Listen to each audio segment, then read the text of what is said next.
Halo, selamat datang di channel Movie Lover. Channel ini diperuntukkan buat kamu, pecinta film, dan yang bingung cari rekomendasi film untuk ditonton. Kamu ada di channel yang tepat sekarang.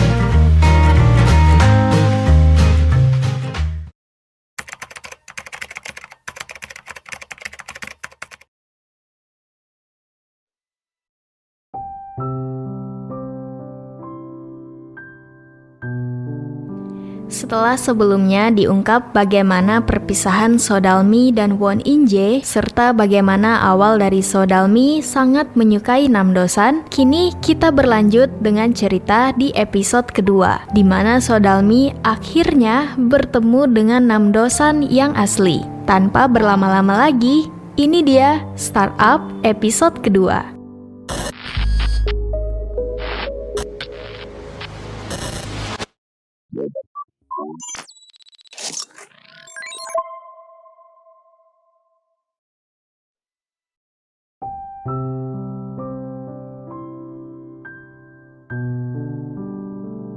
Setelah sekian lama tidak bertemu, Han Ji Pyong pun akhirnya menemui si nenek dan mereka pun berbincang. Ia mengabarkan kepada si nenek jika ia baik-baik saja. Bahkan ia pun sudah sukses sekarang. Mengingat kebaikan si nenek pada masa yang lalu, Han Ji Pyong pun ingin berbalas budi kepada si nenek dengan membelikan toko untuk berdagang. Tapi tetap saja Nenek Choi tidak mau menerimanya. Han Ji Pyong memberikan kartu nama untuk si nenek. Han Ji Pyong berpesan jika si nenek membutuhkannya, ia bisa datang atau menelponnya.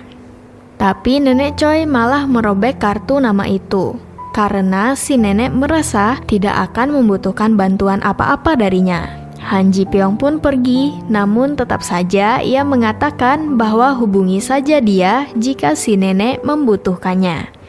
Ketika sampai di rumah, si nenek melihat Dalmi sangat sibuk mencari sosok Namdosan dari koran yang sempat memuat berita tentang Namdosan ketika kecil dulu pernah menjuarai Olimpiade Matematika. Karena tak ingin Dalmi mengetahui kebohongannya tentang surat Namdosan di masa lalu itu, Nenek Choi meminta Dalmi agar berhenti mencari Dosan lagi dengan alasan mungkin saja Namdosan sudah berubah. Tapi ternyata Dalmi mencari Dosan karena suatu alasan yang mendesak. Dalmi pun akhirnya menceritakan kepada si nenek jika ia telah bertemu dengan Won In-jae. Bahkan Dalmi sampai menangis karena Won In-jae sangat merendahkannya. Dalmi pun bahkan mengatakan seandainya dia masih bersama dengan Dosan, pasti dia akan baik-baik saja. Dalmi bersikeras untuk mencari Namdosan karena ia juga telah berjanji kepada Won In-jae akan pergi ke pesta relasi bersama Dosan. Dalmi pun juga memohon untuk kali ini saja berpura-pura menjadi orang kaya karena ia tidak mau kalah dari Won In-jae. Tentu saja ini dilakukan Dalmi karena ia tidak mau pilihannya dulu memilih tinggal bersama ayahnya itu dianggap salah oleh Won In-jae. Ia ingin memperlihatkan kepada Won In-jae jika ia bahagia memilih tinggal bersama ayahnya itu.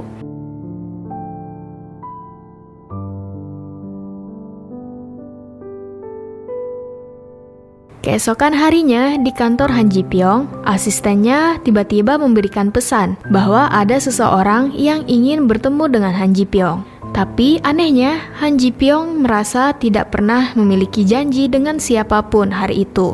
Asistennya itu memberikan kartu nama Han Ji Pyong yang tertambal oleh isolasi bekas robekan. Han Ji Pyong pun langsung teringat kepada si nenek. Ternyata benar saja si nenek datang ke kantor Han Ji Pyong. Ternyata nenek itu meminta bantuan Han Ji Pyong untuk mencari sosok Namdosan. Tentu Han Ji Pyong terkejut dengan permintaan si nenek itu, mengingat sosok Namdosan hanyalah karangannya saja.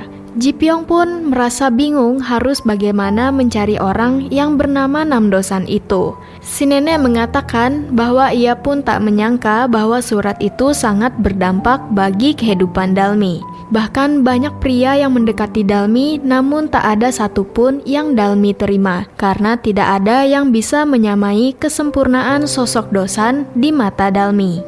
Si nenek juga menceritakan bahwa Dalmi diundang ke acara relasi, dan ia berencana untuk mengajak Dosan pergi bersamanya. Han Ji Pyong kini merasa benar-benar bingung, dan tidak tahu bagaimana bisa dia bertemu dengan Nam Dosan yang asli. Namun, karena merasa berhutang budi kepada si nenek, Han Ji Pyong pun berusaha untuk menuruti permintaan si nenek. Ji Pyong menyuruh asistennya untuk mencari seseorang yang bernama Nam Dosan. Ajaibnya, ternyata asistennya ini pernah mengingat bahwa dari daftar klien yang meminta investasi dari perusahaan Han Ji Pyong, ada yang bernama Nam Dosan. Ia merupakan CEO dari perusahaan yang bernama Samsan Tech. Nama Dosan ini ternyata sudah berkali-kali mengirimkan proposal bisnis ke kantor Han Ji Pyong. Melihat dari biodata yang dikirimkan, ternyata benar saja dia adalah Nam Dosan, seorang pemuda yang memenangkan Olimpiade Matematika di 15 tahun yang lalu. Berbekal alamat dari data klien tersebut, Han Ji Pyong pun bergegas mencari Nam Dosan malam itu juga. Scene pun beralih memperlihatkan kontrasnya kehidupan Dalmi dan Inje. Inje dengan kehidupannya yang serba ada dan penuh kemewahan, sedangkan Dalmi hidup sederhana. Dalmi bekerja sebagai karyawan kontrak di sebuah perusahaan yang bergerak di bidang F&B. Sesampainya Dalmi di tempat bekerja, ia terkejut melihat banyak orang. Salah satu teman Dalmi mengajak Dalmi untuk kabur saja. Ternyata ada seorang penyanyi terkenal bernama Ji Ki-en mengadakan konser jalanan, sehingga membuat toko tersebut sangat ramai oleh fans Ji Ki-en. Teman Dalmi itu sengaja mengajak Dalmi untuk kabur saja agar tak kerepotan menangani pelanggan. Tapi Dalmi malah melihat hal itu sebagai peluang untuk memecahkan rekor penjualan. Lalu saat di dalam, kasir pun kewalahan menangani pelanggan yang membludak dan tidak bisa diatur. Dalmi pun datang dengan solusinya.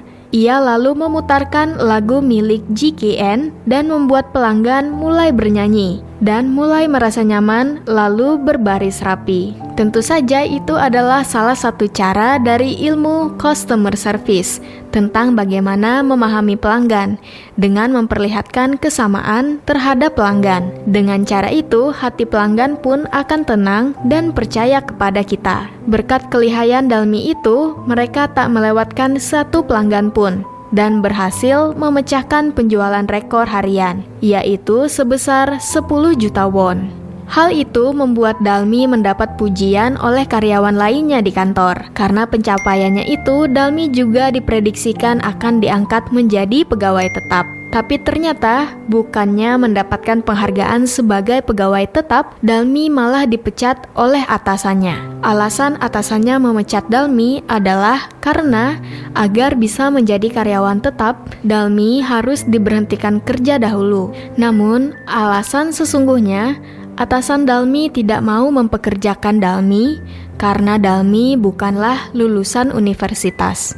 Scene pun beralih memperlihatkan Inje yang sedang menikmati sarapan pagi di restoran hotel mewah bersama ibunya. Kehidupan mereka tampak bahagia dengan banyaknya uang yang mereka miliki. Terlihat dari postingan yang sering Inje post di sosial media miliknya.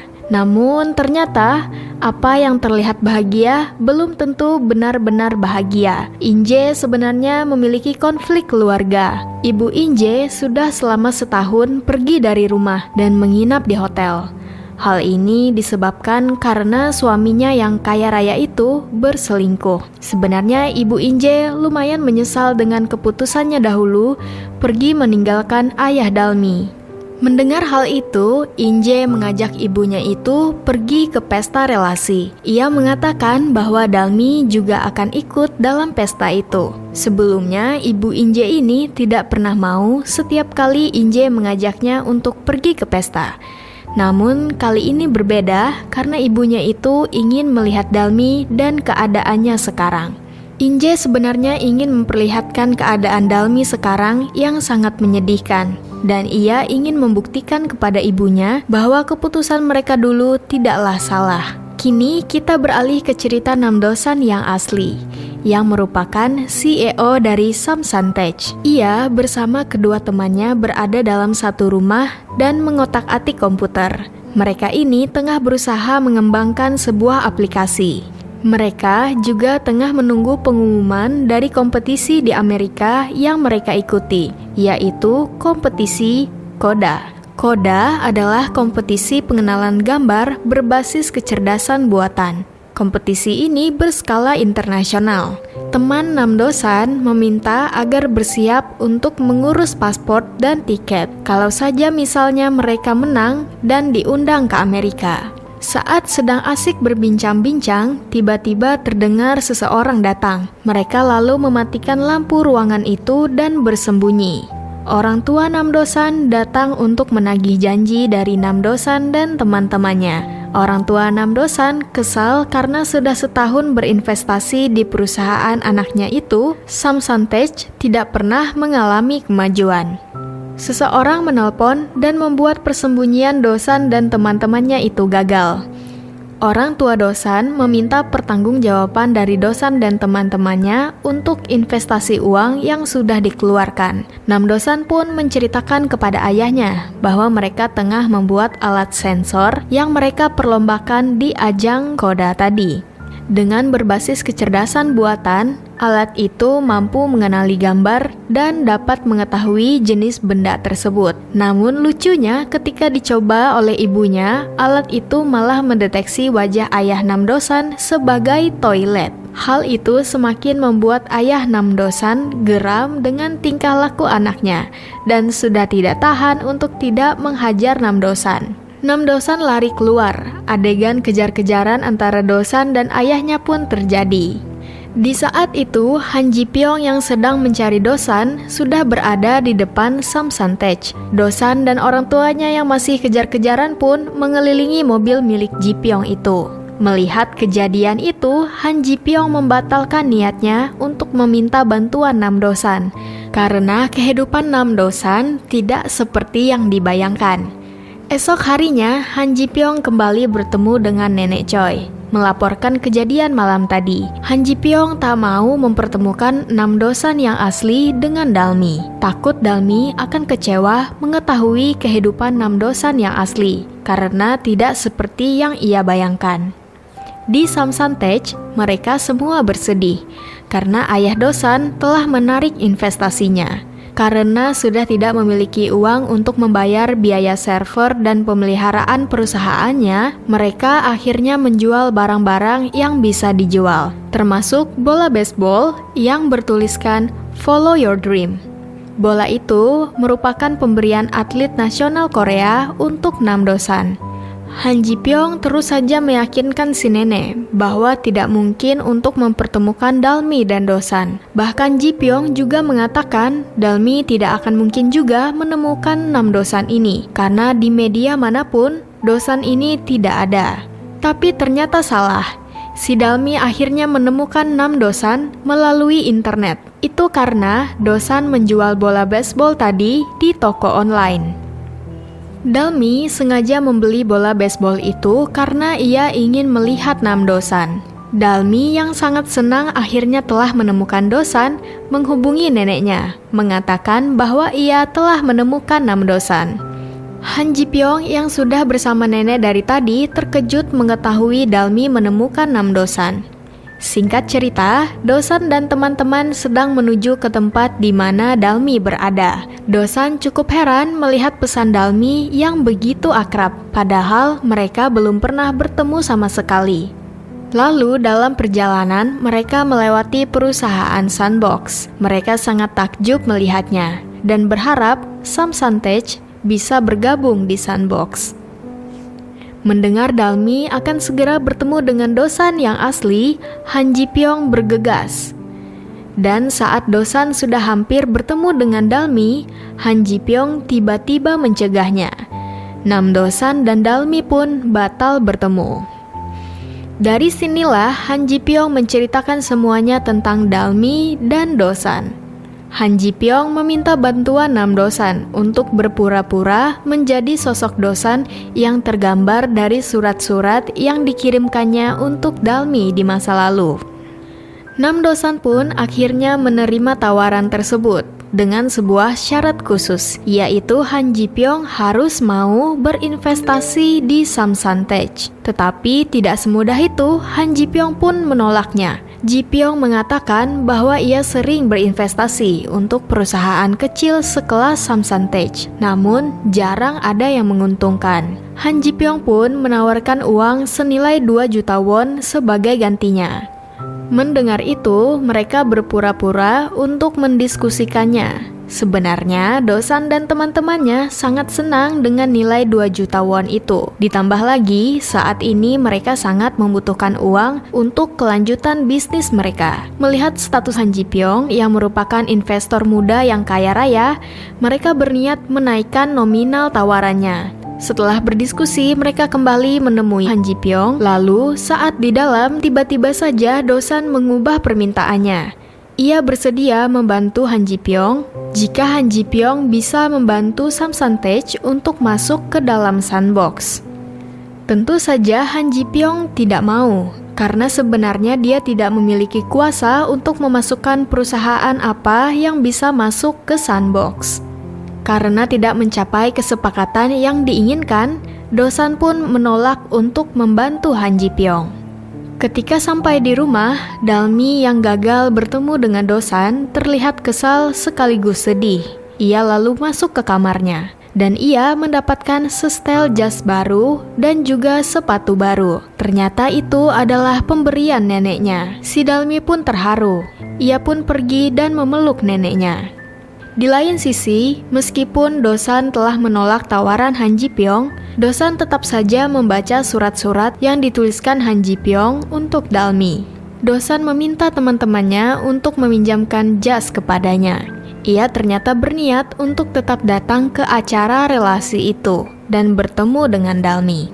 Dosan pun akhirnya meminjam jas temannya dan merapikan diri ke salon. Han Ji Pyong yang merasa gagal membantu si nenek melihat sepatu yang dulu pernah nenek itu berikan kepadanya. Han Ji Pyong merasa bersalah kepada nenek. Ia pun akhirnya pergi ke pesta relasi itu untuk menemui Dalmi. Dalmi pun juga akhirnya tiba di acara tersebut. Ia melihat kakak dan ibunya yang berpenampilan super wah dan elegan. Di acara itu, Dalmi mengumpat menyembunyikan wajahnya. Ia melihat kakak dan ibunya itu dari kejauhan. Ia pun juga membalikkan badannya karena merasa tak percaya diri. Han Ji Pyong yang baru saja tiba dan melihat Dalmi seorang diri, mencoba untuk menghampiri Dalmi. Dan saat melangkahkan kakinya menuju Dalmi, lampu pesta itu tiba-tiba berubah gelap. Langkah Ji Pyong pun terhenti seketika. Ia melihat seorang pria berjas dengan penampilan yang rapi dan juga menawan.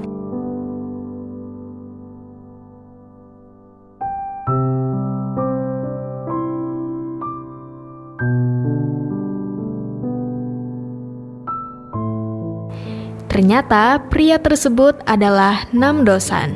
Han Ji Pyong yang melihat mereka dari kejauhan tampak tak percaya melihat kehadiran Dosan asli datang menemui Dalmi. Bagaimanakah kelanjutan dari pertemuan Dosan dan Dalmi? Apakah yang akan dikatakan Dosan kepada Dalmi? Bagaimana Han Ji Pyong menghadapi masalah baru yang datang dari masa lalunya itu? Nantikan di episode selanjutnya.